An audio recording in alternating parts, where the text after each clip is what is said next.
Yes, people. Welcome back to the channel. Welcome back to the finished article. It's your boy Shaz. I'm joined by co-host Shaz as well. Here he is. Let's get him on.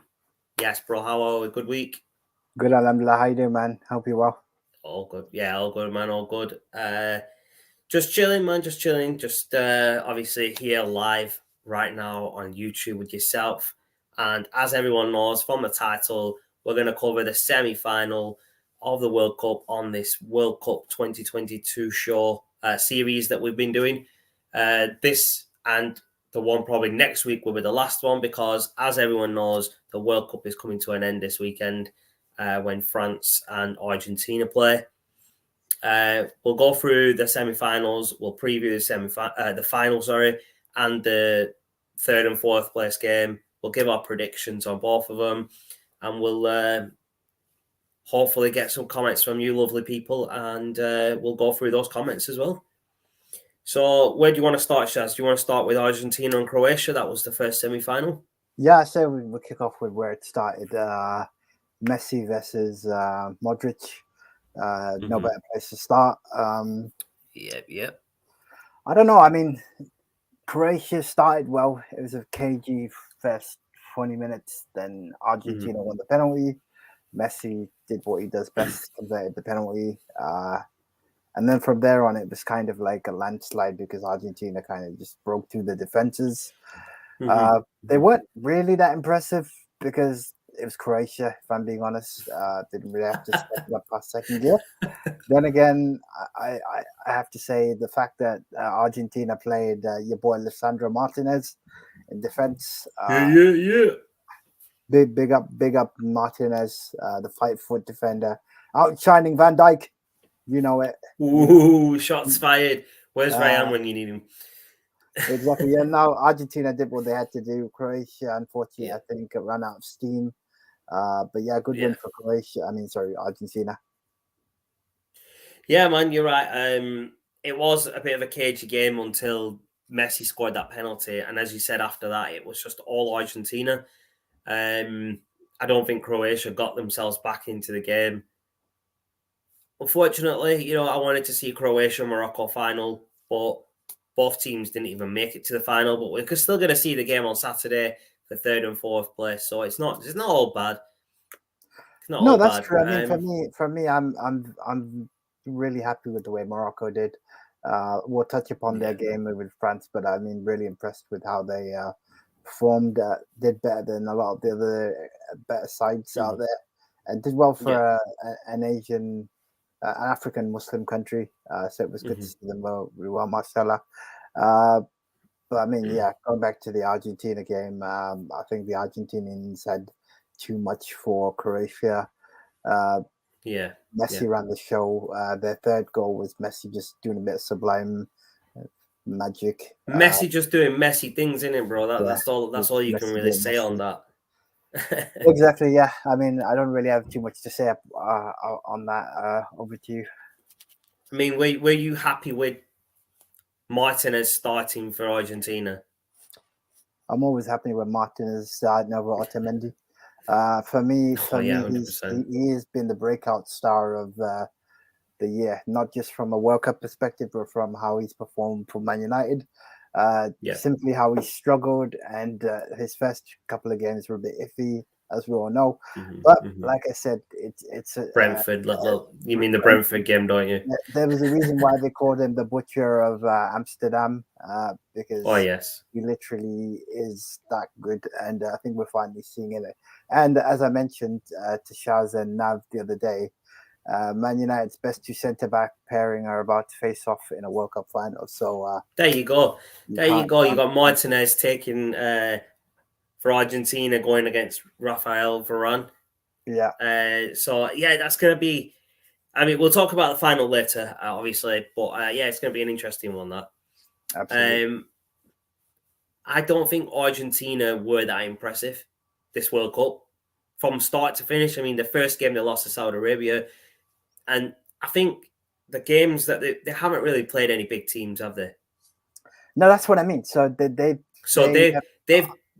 done what I don't want a team to do to win the World Cup. They've played all the small teams. They've got through to the final by not playing the big teams. And the luck of the dead, the luck of the draw. But what's going to happen to Argentina in the final is that they're going to get exposed because they haven't played a big team yet. So I'm going to leave that talk till when we cover the final. But they are going to get exposed. That's all I'm going to say right now. But let's move on to... I just wanted to tie it up one thing just before you jump on. I think the way the World Cup draws are is that, and I kind of disagree with this, is that it's like if you finish top of your group, you're missing someone that's like finishing top of that. Ideally, some teams have had it easier than others. I mean, we'll talk about France now, but so some have had it lucky. Brazil, I don't know what happened to them. They just lost it at the end. Hey, they got beat by Croatia, right? Modric and all that. Modric done them dirty. But let's move on, bro. Let's go on to Morocco versus Argentina. Now, before we do get into the game, Morocco have probably been the biggest underdog in this World Cup, and they've got all the way through to the semi-final. So big shout out to Morocco. That was, I wasn't expecting Morocco to get that far. I wasn't expecting them to beat Portugal, and I probably would have expected them to maybe just get knocked out at the group, the round of 16. But they proved everyone wrong. Like you said, they were the first African team to get to the semi-final in history of the World Cup. So if I give you an interesting stat, you're gonna love this. France, although they won 2-0, only had 39% possession. That shows you just how good. How good Morocco were. They hit the bar with an overhead kick, which would have probably been the goal of the. Do you mean Argentina, bro? Oh no, sorry. You're talking about Morocco and Argentina. Not from France. So they hit the bar, and Hamdullah had that chance in the second half where he danced through France's defense, but unfortunately he couldn't apply the finishing touches. So the fine margins in the game, and I'll be honest with you, I haven't been impressed by France. Yes, Argentina haven't played a big side, but France, on the other hand, they haven't really impressed. I think the biggest team France have played is England, isn't it? Yeah, and they got lucky because Kane decided to play rugby and. Let's not bring up that touchy subject for the England fans, bro. I think that's still a touchy subject from last week, bro. I'm still recovering from Harry Kane shooting the ball for 6 rather than into the back of the 25-yard goal. But I don't know what he was thinking. To be fair, what I've seen happen in another sport, is basketball. Whoever gets fouled takes the free throws. That's what I mean. You can't delegate it to somebody else. So if they did that in football, Harry Kane would have been taking that penalty. It would have been Saka. Exactly, that's what I mean. England probably would have got through. I'm blaming it on Harry Kane. And I said it in the group chat. I don't know if you saw it, Shaz. I hope Harry Kane retires trophyless. Just don't like him, bro. Well, let's be honest. Let's go back to one thing. When you play for ball job Spurs, I mean, you're not going to win much. So, Kane, exactly. Kane, if you're watching, what did I say? What did I say after the penalty that he missed, bro? After the game, Harry Kane doing what he does best with Spurs is bottling it. Yeah, I mean, Richarlison did the same as well because he couldn't finish his dinner. Yeah, exactly. So it's a pattern. All these Spurs players are just bottling it, even at the World Cup. They're not even playing for Spurs. They're playing for their national team, and they're still bottling it. I raised one point. So one of the things that we talked about, and I can cover this on another podcast because I know I'm going slightly off. Go for it. So in order to be a winner, you have to play for winning sides. If you don't know what it's like to win and play in the Champions League final, not just play the Champions League while so Martinez is... No, sorry, hold on. Go on. It's not just about playing the Champions League final, bro, because Spurs have been there, right? But they got beat. They bottled it in the Champions League final as well, bro. This is what I'm trying to say. Spurs just bottle everything. Now, if they didn't sack Mourinho before their League Cup final, they might have had a trophy in the past 5 years or something, bro. But they sacked Mourinho just before that final, and they bottled that as well. I don't get Spurs. they wanted to win that trophy, and they sacked probably one of the only managers I would probably say 90% would have won that game. No, I agree. I think, and this is what we're trying to say, right? So you look at Martinez and you look at Varane. They've won both things at Amsterdam and Madrid, and Varane will win stuff at United because Ten Hag is in and things are changing. But 100%. Spurs, Kane needs to realize if he isn't going now, he's never going, and he's not going to win anything at Spurs because I'll be honest with you, Kane's 29 right now, yeah? Yeah, I think 28, 29-ish, around about that age. He's probably got €1 left in him, and then I don't think he'll get into the World Cup squad after that. Yeah, I think this next tournament is going to be his last one in 18 months. 2024 will be his last international tournament. And even now at his age, he's close to 30. Yeah. There's not going to be many big teams that are going to pick him up, bro. Exactly, yeah. Anyway, guys, sorry for going off topic. Yes, no. Let's carry on, bro. Let's carry on. Let's talk a little bit more about Harry Kane before we move on, bro. Let's carry on talking about Harry Kane, bro. So, like I said, he's pushing close to 30. There's not going to be many big teams that are actually going to want to sign him now. You tell me, bro, who's going to sign Harry Kane after his World Cup performance? I can't name anyone. That's the problem. The only team that wanted him was Man City, and now they don't even need him because they've got Haaland.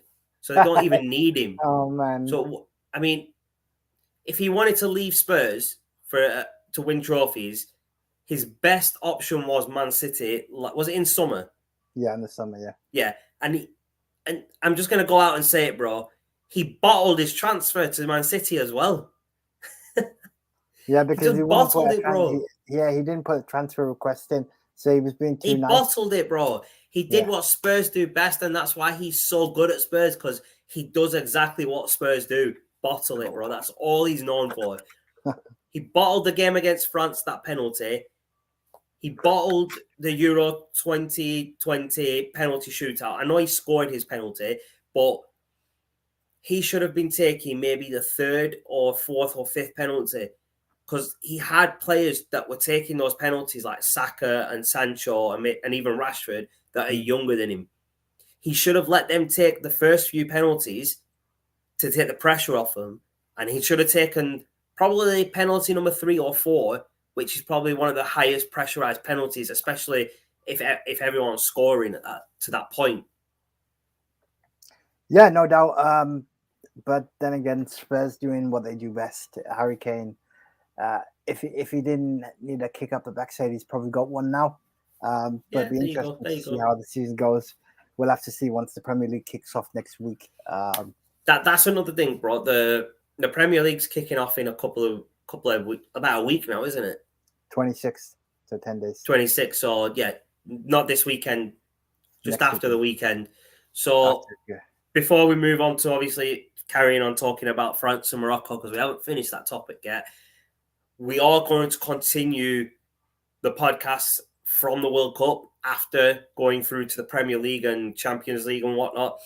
We are going to be looking at doing a Premier League talk show and maybe a European talk show and other things like that. So stay tuned. Probably next week after the World Cup's been and we review it with ourselves and the other hosts.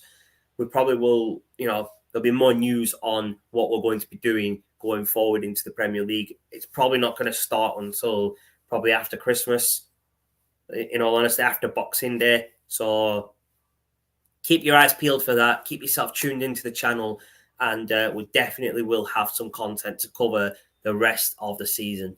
I know we've been MIA from the start of the season till the World Cup, but we'll make up for it going into next year, definitely. Absolutely, yeah. Good to be back, and I think there'll be some interesting games coming up. We've got the United derby, Manchester derby, Liverpool United, Arsenal United. We've got the Merseyside derby, the London derby. There's all sorts coming, and then you've got all the Champions League games, and you've got the Europa League games, the Europa Conference League games. especially Man United and Barcelona. But we will cover that one later, Shaz. I know you've got some. I know you've got some comments about that one, bro. So you can drop them now if you want, or you can save them for that show, bro. Don't worry, guys. You want to hear them? Tune into that episode. That's it. Tune in, bro. Tune in. But yeah, I'm gonna let you cover France and Morocco whilst I take these AirPods out and get my other headset because I think the battery's dying on them. Go for it, bro. Just give me a sec. Anyway, going back to France, Morocco. As I mentioned, France obviously only had 39% possession. I think they struggled for most of the game. If Morocco were a bit more clinical, I think they would have done well and probably scored a couple of goals. France, as I mentioned, weren't that impressive. As we mentioned against England, they were defensively a bit all over the place. It was just that England didn't finish off their dinner.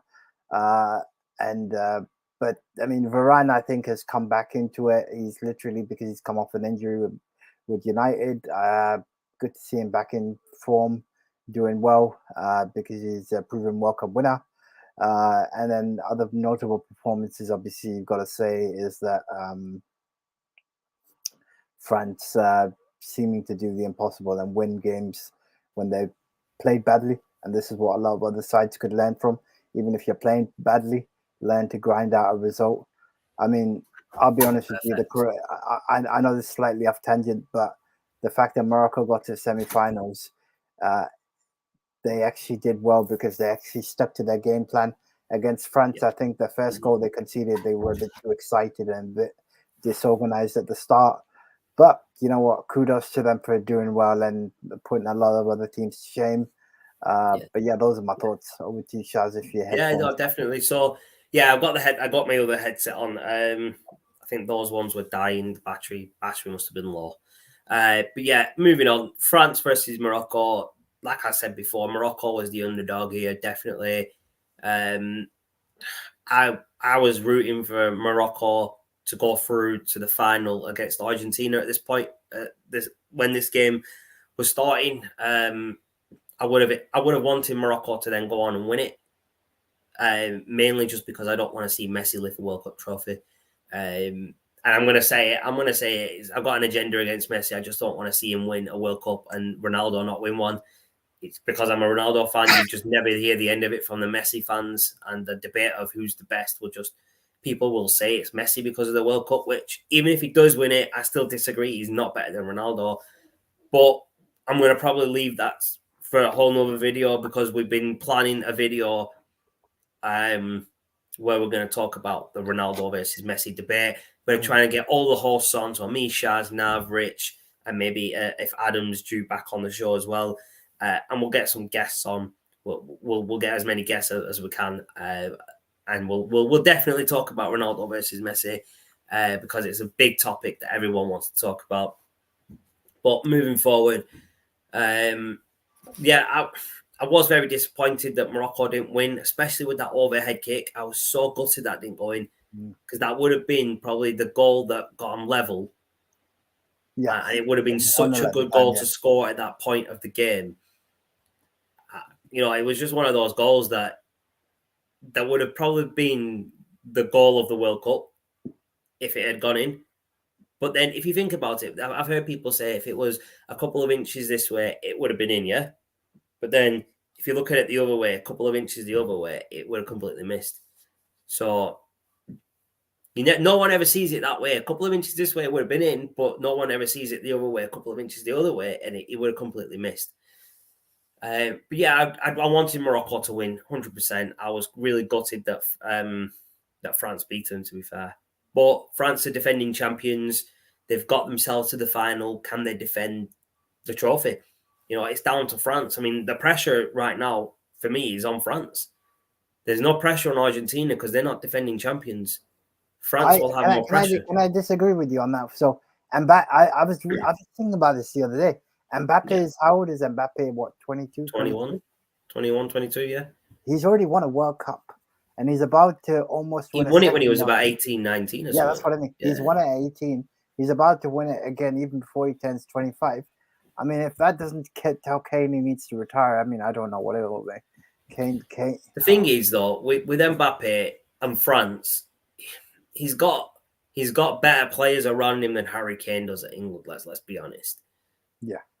I mean, the French national team know how to play better football than England, and they proved that by beating England. Yeah. Yes, Harry Kane missed a penalty, England lost. Yeah, I get that. But, I mean, I wouldn't, even if that had gone in and it was 2-2 at that point, I wouldn't have seen England going on to beat France in injury time or extra time. And if it got to penalties, then we all know what happens to England in penalties, bro. They do what Spurs do best and bottle it. And that's not a shot at the players that missed at the Euros, because, you know, I'm not blaming them for them missing it. Obviously, they took the penalties, they missed. It happens. They're young players. But, yeah, I mean, I'm going to add to what Chaz has just said. So one point he said about France is they know how to win dirty. So they played very dirty against England. They played very dirty. We saw that. But it's a tactic of a good team to know when to shut up shop and stop everyone playing. And they did it better than anyone else. Saying that France played dirty, which is true, but they didn't play as dirty as Italy did in that Euro final, bro. Where was it? Who were it? Was it Chiellini who pulled Saka with the shirt and he didn't even get a card for it? Come on, man. What was that about? But that's what I'm trying to say. These guys know that they're willing to take a silly yellow card because they know how to win the game. Bro, you know what? It's like the classic sides of Fergie. He knew how to shut up shop and say... I was about to get to that point that Fergie knew how to win. Exactly. He knew how to win games when we weren't performing well. Yeah. He knew how to shut up shop once we'd scored goals. The players listened to Fergie because of his experience and probably because of the hairdryer treatment that he gave people. But our other managers that we've had since then, David Moyes, he didn't know how to do it. Van Gaal, he won us a trophy. Ryan Giggs was our manager for a little bit, I remember. We had Mourinho. Then we had your big boy Solskjaer. Your main man there, bro. Your main man. You were well gutted when he got sacked. I remember you came to my house that day. You were literally crying, bro. You were literally crying. I remember, bro. I remember. And then obviously after Solskjaer we had Rangnick, and now we've got Ten Hag. But out of all those managers, I don't think any of them really knew how to do what Fergie did. Now, Ten Hag has shown little glimpses of that. And Solskjaer showed glimpses of being a good manager, but not... He had the first big step. He's done Fergie 1.0 and said, Ronaldo, go. The thing is, Ten Hag wasn't around when United signed Ronaldo this time round, because we had Solskjaer as our manager. Solskjaer, obviously... and Ronaldo played together towards the end of Solskjaer's career, when Ronaldo was just starting at United. So they got on, and obviously that helped Ronaldo stay in the team, because let's be honest, Solskjaer was putting people in that team that shouldn't have really been there. Now, I'm not saying Ronaldo didn't deserve to be in the United squad that season, because he had one. He scored more goals than anybody else in the whole team, so he deserved that spot. This season, he doesn't, because... or he didn't, sorry. He's no longer a United player, but he didn't deserve to be in the starting 11 because of the way he performed. He just wasn't good enough. And I've heard people say this, and I'm going to get your opinion on this before we move on to the final shots. So a lot of people said United play better when Ronaldo's not in the team, right? Now, the same people now I'm hearing say Portugal played better without Ronaldo in the team, in the starting 11. Now, what's your opinion on that? What's your take on that? So it depends on the type of players you have around in the side. For me, I don't have anything against Ronaldo, but he's not the player he was when we first had him. He's not the player no, of course not, when he was at Real Madrid.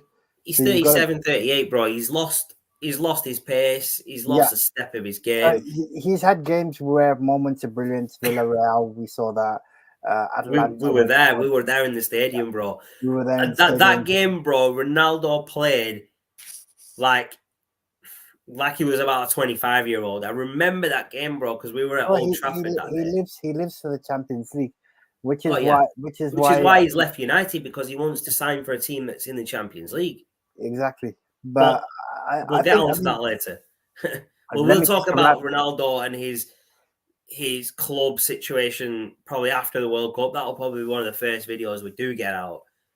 Yeah, no doubt. I mean, I'll just wrap it up by saying that I don't think the blame is completely on Ronaldo. I think you've got to look at dynamics. I think in terms of playing well, if you want to play a fast-paced environment, Ronaldo is not the one. But if you need a gritty game where against Man City, or you need the odd goal against, like, say, a Watford or a team that's got 11 men behind the ball, then by all means, Ronaldo is your man. No, I'm gonna disagree with you on a little bit there, bro, because before, when we had Ronaldo, before he moved on to Real Madrid, he could play against any team because he had the pace, he had the ability, he had the skills to play and adapt against any team. And he proved that, he won Ballon d'Or at United. He won everything he could with United before he left. Now, right now, with Ronaldo, the problem is that, obviously, we just spoke about it. His age, he's lost his speed, he's lost this, he's lost a step in his game. Let's just put it that way. Now, the way Ten Hag plays football isn't suited for a player like Ronaldo, because Ronaldo doesn't track back. Ronaldo doesn't defend. Ronaldo likes to stay on basically the offside line to catch players with a quick break. But with him at his age now, he can't get past those younger players in defense. No, that's true. So he needs to adapt his game to his age and the fact that he's lost speed. And this isn't me having a dig at Ronaldo, because I still think Ronaldo is going to go down as probably one of the best players, if not the best player in the world, once he retires. This is just my opinion, that he should adapt his game. He's a lot older than he was last time he was in the Premier League. So he should be looking to build up play with the younger players and get them to go forward whilst he makes his way forward as well. But then he gets in the box and puts the ball in the back of the net, because we all know that he is good at doing that. When he's got good delivery from the left or the right or from midfield or wherever, we know he's going to put that ball in the back of the net. Bro. It's just Ten Hag doesn't play his type of football, and that's what the problem was. No, Solskjaer did. Solskjaer played to Ronaldo's benefits. Solskjaer picked his team to play around Ronaldo's benefits. Ten Hag picks his team as the best 11, whether they play to Ronaldo's benefits or not. So it doesn't suit Ronaldo. And that's why he's had such a bad start to this season. And I think if he goes to a team that will play to his benefits, he'll have a better end of the season with that team. No, I agree. But it'll be interesting to see how it goes on in terms of next steps. But I think we should move on to...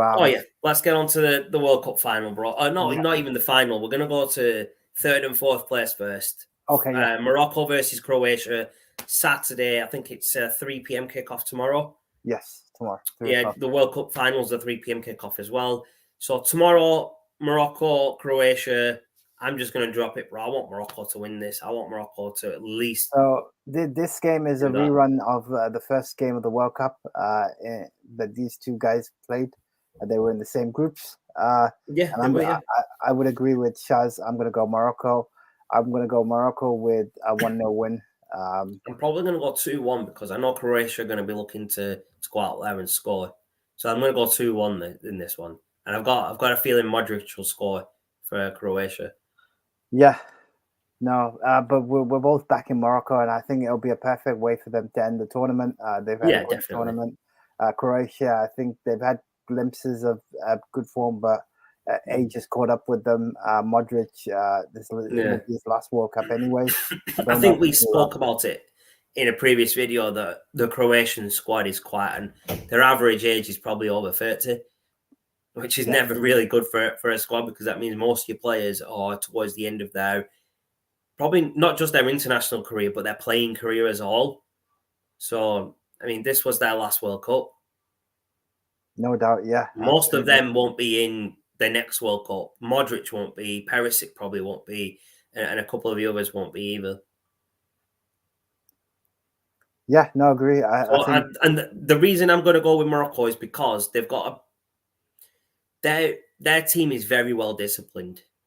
And we've seen that when they played against Portugal and won. We saw them when they played against France. They were quite disciplined still, even though they made a couple of mistakes.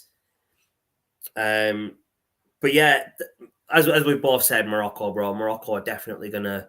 I think Morocco will definitely go ahead and win that. That's the way I see it going. I don't really see Croatia doing much in this game. I don't really see them doing much. That's why I said 1-0 Morocco win. So they'll go back to what they do best anyway. Be defensively solid. You got quite a few good Moroccan players there that will do well. Hakimi, Ziyech, exactly. Ziyech. Ziyech. Who's the guy who did the overhead kick, bro? I can't remember his name. Who was it? I think it was Hamdallah. That's it. Yeah, that's the one. Yeah. But Morocco, I think a few Moroccan players will be on the transfer market as well. With them, I think they will be with the World Cup that they've had. With the World Cup they have, I think one of the I think a couple more will end up in the Premier League in the January transfer window. Yeah, absolutely. It'd be interesting. And same with I think some Senegal players played well. Even some of the Saudi players, they had a decent World Cup, so they could make their way to a good, some of the bigger teams. Let's move on to the big game, the final game of the World Cup, the World Cup final, France versus Argentina, 3 p.m. kickoff this Sunday. So I'm going to ask you first, Shaz. I'm going to ask you first. What's your score prediction for this first? This is going to be a cracker. I'm going 4-3 Argentina. 4-3. Do you know the last time they played it was 4-3 to France? I watched the highlights earlier today. I saw that. Mbappe scored, I think, 2 goals and Messi scored 2 as well. But France won that 4-3. I remember I just watched the highlights earlier. But I think it's going to be a bit more of a cagier game. I think it's going to go 2-1 to... I'm going to say France. I want France to win just because, as I said earlier, my agenda against Messi, I just don't like Messi. I don't want him to win a World Cup. I mean, you know what? If Mbappe wins the second World Cup before the age of 25, then I've got to give it to him. He'll go down as one of the best players in the world, definitely. Yeah, absolutely. Definitely, bro. We know that Ronaldo and Mbappe get on well. So remember that picture I sent you earlier, Shaz, on WhatsApp? Oh, the one with Mbappe in a United shirt, yeah? I don't see it happening, bro, honestly. I see he's staying at PSG for a year or two more and maybe end up at Real Madrid by the next World Cup. Yeah, no, I think it'll be interesting to see. But for me, I'm just going to go on the dark side. Probably most people won't agree with me, but I'm going to go 4-3 win for Argentina. Is that something at your house, that noise? Yeah, apologies, just smoke alarm. No, I was just wondering. There's no fire, bro, is there? You don't need to go. There's no emergency. I think it was on the back of me just saying that Argentina are going to go 4-3. The alarm literally just set off. Apologies, guys, to those for watching. But yeah, that's my outlandish proposal. No doubt when we see Shaz on Sunday. I think the final we'll see a good game between Messi and Mbappe. It's going to be that's basically what this match is. Yeah, and it's not Messi versus Ronaldo. It's Messi versus Mbappe, his teammate over at PSG. Let's not forget they played together at PSG. So the only thing France are missing in this World Cup is someone like Pogba, who gave them that speech when they won the World Cup last time. They miss someone like that, whether he played or not. Giving your team motivation like that, especially in a World Cup final, it can do wonders for your mentality going into that game. And I think France will miss that, but I still think they'll have more than enough to beat France. Not France, Argentina, sorry. I think they've got more than enough to beat Argentina, and we'll see Messi crying at the end of the game, bro. And it's his last World Cup anyway, so yeah, exactly. You'll see him crying as he goes off, and you'll be sat next to me at the World Cup whilst we're watching it, and you'll see me just laughing whilst he's crying, bro. No, yeah, sorry about that. No, it's all right. It's all right. Yeah, no doubt. No doubt Shaz on Sunday is gonna put me in my place and tell me, "Shut up, I told you." But Yeah. you know what? Bro, it's happened. It's happened a couple of times on this podcast, especially with that first AJ and Usyk game. Don't think I forgot about that, bro. You and Nadeem both kept telling me that AJ is going to beat Usyk in the first fight, and what happened? Usyk smashed him to pieces, and he did it again. I will get He one did right it again. twice, bro. He did it twice. Yeah, he's gone quiet now. Yeah, I'm trying to find the words to vindication on Sunday. Please give me one. Give me one. Give the guy a win because he can't win me in these predictions, bro. He might be able to beat me on Street Fighter, but not or FIFA or something, but not here, bro. I can't even beat him on pool. I can't even beat him on pool, let alone the past 3 or 4 games we've played. I beat you, man. You need to come back, bro, and give me a beating on pool, man. No doubt, man. I'm waiting, bro. I'm waiting. Exactly. Yeah. No. But yeah, you know what, guys? It's going to be a great final, regardless. It's been a great World Cup. Definitely. Bit weird with it being in the middle of winter and thinking you still got half a season to go. Yeah, definitely. But no, really enjoyable tournament. And looking forward to seeing what happens on Sunday. But as Shaz said, we'll be covering the final. We'll cover the final probably Monday, Tuesday, or maybe towards midweek, end of the week, depending when we can get a couple of other hosts on. We were meant to be joined by Rich and Nav today, but Rich had to pull out the last minute, and I've not heard from Nav since we went live, to be fair. So we'll have to. I'm hoping everything's all right with the guy. I heard that. Knowing Nav, he's probably just falling asleep after work, like he said. If he went to sleep, he's not waking up for the podcast. He's probably just gone to sleep. Had a little nap. But I appreciate everyone tuning in. I know Shaz is hungry right now, and they've just told him food's ready. So that's why he wants to nip off now. So we are going to call it a night now. I'll let Shaz leave his final thoughts, and then I'll leave mine. Go for it, bro. No, thanks, bro. So interesting World Cup. With it being in Qatar, good to see that a lot of the Muslim nations have got the recognition they deserve. Africa have done well. Morocco have represented them well. France have done what they do best and found a way to get through. Argentina, after losing to the Saudis in the first game, have pulled it back as well. And probably it's going to be a cagier final. But whoever wins, I don't think it's going to be as exciting as that 4-3 game that I watched the highlights of earlier. I know. I just watched the highlights, as Shaz has said again, and I was like, "Oh, this could be interesting." But Shaz does. I think it will still be an interesting game. I don't think it'll be as high scoring as that, but I think it will still be an interesting game. No, absolutely. But go on, sorry, bro. I'll let you finish, bro. Sorry. But it should be a good game, and as Shaz has said, as we're wrapping up, we will be back with the normal podcasts going forward. So stay tuned for the updates, schedules, and it's been a pleasure to cover this World Cup with you. But yeah, over to Shaz to hit the wrap up. Yeah, man. I couldn't have said much more about the World Cup. Morocco represented France well. Saudi representing the Middle East by beating Argentina. That was basically them winning the World Cup in their first game. Qatar for hosting. I think they've been a great host. They've spent billions on building the stadiums, the trains between the stadiums, and everything. And I think everyone who's been out there hasn't had any complaints about it. And just a little stat, Shaz, that you might like to hear is this is the first World Cup that English fans have been to that none have been arrested. Now, the only reason I'm going to say that is because this World Cup in Qatar had no alcohol, right? And English fans, when they drink, obviously, we know what football fans are like when they drink. They do stupid things to get themselves arrested in another country. And if you did something like that in Qatar, you'd probably be in prison for quite a long time. So it's probably a good thing that there's been no alcohol at the World Cup. It's been, as we've been calling it, a halal World Cup. And I think it's had a lot of surprises as well within the games, like Saudi winning and and Japan beating Germany and another big moments. So it has been a pleasure, covering this World Cup with you and the other guys, bro.